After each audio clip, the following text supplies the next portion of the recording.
ഇന്ന് നമുക്ക് ബ്രെഡ് മസാല ഉണ്ടാക്കി നോക്കാം. അതിന് ആവശ്യമായത് ബ്രെഡ് 2 ഭാഗത്തും കുറേശ്ശെ നെയ്യ് പുരട്ടി ചൂടാക്കിയെടുക്കുക.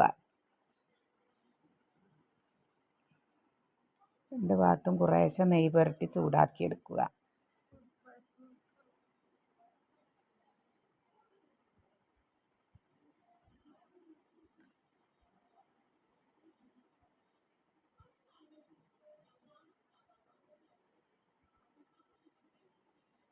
അതിനുശേഷം ഇതേപോലെ കഷ്ണങ്ങളാക്കി മുറിച്ചെടുക്കുക.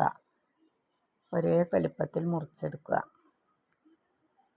ചീനച്ചട്ടി വെച്ച് അതിലേക്ക് കുറച്ച് വെളിച്ചെണ്ണ ഒഴിക്കുക. അതിലേക്ക് പെരുംജീരകം ഇടുക. അത് കഴിഞ്ഞ് 2-3 വെളുത്തുള്ളി അല്ലി ചെറുതായി അരിഞ്ഞത് ഇടുക.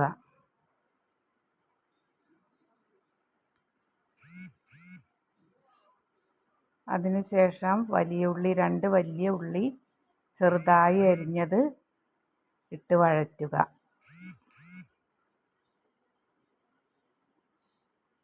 വേഗം വഴണ്ടി വരാനായിട്ട് ഇത്തിരി ഉപ്പ് വിതറുക.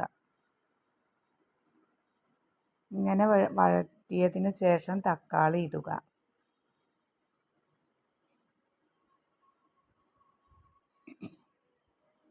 തക്കാളി വഴണ്ടി വന്നതിന് ശേഷം അല്പം മഞ്ഞൾപ്പൊടി,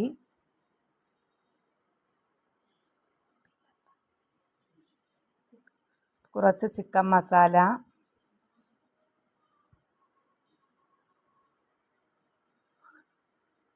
അല്പം മുളക് പൊടി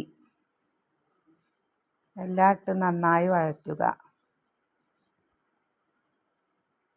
കറിവേപ്പില ഇടുക.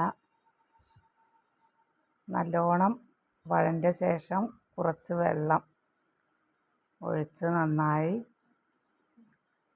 മിക്സ് ചെയ്ത് ഒന്ന് ആവിയിൽ വേവിച്ച ശേഷം മുറിച്ച് വെച്ച ബ്രെഡ് ഇട്ട് നന്നായി ഇളക്കി വയ്ക്കുക. മസാല നന്നായി എല്ലാ ഭാഗത്തും പിടിച്ച്